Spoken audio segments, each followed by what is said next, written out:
بسم اللہ الرحمن الرحیم۔ ناظرین کرام، قرآن مجید ہمیں صرف احکام نہیں دیتا بلکہ اللہ کی قدرت کے ایسے مناظر دکھاتا ہے جو ایمان کو تازہ کر دیتے ہیں۔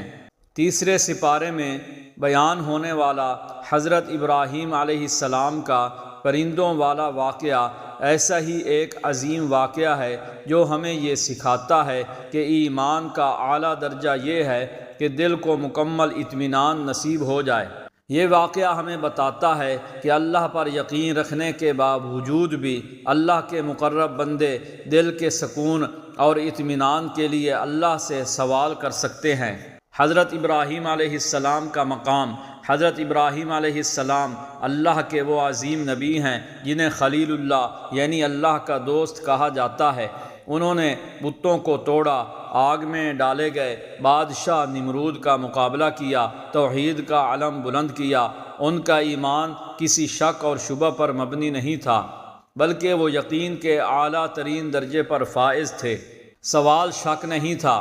ایک دن حضرت ابراہیم علیہ السلام نے اللہ تعالیٰ سے عرض کیا، اے میرے رب، مجھے دکھا دے کہ تو مردوں کو کیسے زندہ کرتا ہے۔ یہ سوال سن کر اللہ تعالیٰ نے فرمایا، کیا تم ایمان نہیں رکھتے؟ حضرت ابراہیم علیہ السلام نے فوراً عرض کیا، کیوں نہیں، لیکن میں یہ چاہتا ہوں کہ میرے دل کو پورا اطمینان حاصل ہو۔ یہ جملہ ہمیں ایک بہت بڑا سبق دیتا ہے۔ سوال کرنا شک نہیں بلکہ دل کے سکون کی جستجو ہے۔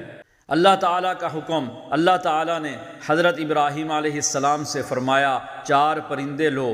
یہ پرندے کون سے تھے؟ مفسرین کے مطابق ان میں مرغ، کبوتر، کوا، مور جیسے مختلف پرندے شامل تھے تاکہ قدرت کا مظاہرہ مکمل ہو۔ پرندوں کو اپنے ساتھ مانوس کرو۔ اللہ تعالیٰ نے فرمایا، پہلے ان پرندوں کو اپنے ساتھ مانوس کرو، یعنی انہیں پہچانو، ان کی آواز، رنگ اور جسمانی ساخت کو غور سے دیکھو تاکہ بعد میں کوئی شک باقی نہ رہے۔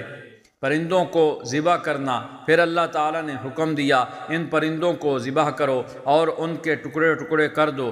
حضرت ابراہیم علیہ السلام نے اللہ کے حکم پر عمل کیا۔ پرندوں کے گوشت الگ، ہڈیاں الگ، پر الگ، سب کچھ آپس میں ملا دیا گیا۔ پہاڑوں پر رکھ دینا۔ پھر اللہ تعالیٰ نے فرمایا، ان کے حصے مختلف پہاڑوں پر رکھ دو۔ حضرت ابراہیم علیہ السلام نے ان ٹکڑوں کو الگ الگ پہاڑوں پر رکھ دیا۔ ہر پہاڑ پر مخلوط گوشت، ہڈیاں اور پر رکھے گئے۔ حیرت انگیز لمحہ۔ اب اللہ تعالیٰ نے فرمایا، اب انہیں پکارو۔ یہ وہ لمحہ تھا جہاں اللہ کی قدرت کا عظیم مظاہرہ ہونا تھا۔ مردہ زندہ ہو گئے۔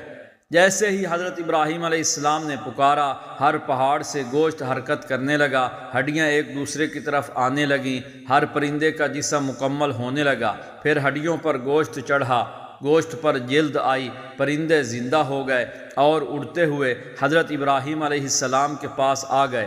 دل کا مکمل اطمینان۔ یہ منظر دیکھ کر حضرت ابراہیم علیہ السلام کے دل کو وہ اطمینان نصیب ہوا جو علم الیقین سے عین الیقین تک لے جاتا ہے۔ اللہ تعالیٰ نے فرمایا، جان لو کہ اللہ غالب ہے، حکمت والا ہے۔ اس واقعہ کے عظیم اسباق: نمبر 1، قیامت کا یقین۔ جو اللہ پرندوں کو زندہ کر سکتا ہے وہ انسانوں کو کیوں نہیں۔ نمبر 2، سوال کرنا گناہ نہیں اگر نیت شک نہیں بلکہ اطمینان ہو۔ نمبر 3، اللہ کی حکمت۔ ہر کام حکمت کے تحت ہوتا ہے۔ نمبر 4، ایمان کے درجے: علم الیقین، عین الیقین، حق الیقین۔ آج کے انسان کے لیے پیغام: آج انسان کہتا ہے دوبارہ زندہ ہونا ممکن نہیں، ہڈیاں مٹی بن جاتی ہیں، لیکن قرآن کہتا ہے جس نے پہلی بار پیدا کیا وہ دوبارہ بھی کرے گا۔ اختتامی کلمات: ناظرین کرام، حضرت ابراہیم علیہ السلام کا یہ واقعہ ہمیں یہ سکھاتا ہے کہ اللہ پر یقین رکھو، دل کے اطمینان کے لیے دعا کرو، اللہ کی قدرت پر مکمل بھروسہ رکھو۔ اللہ ہمیں ایسا ایمان عطا فرمائے جو شک سے پاک اور یقین سے بھرپور ہو۔ آمین یا رب العالمین۔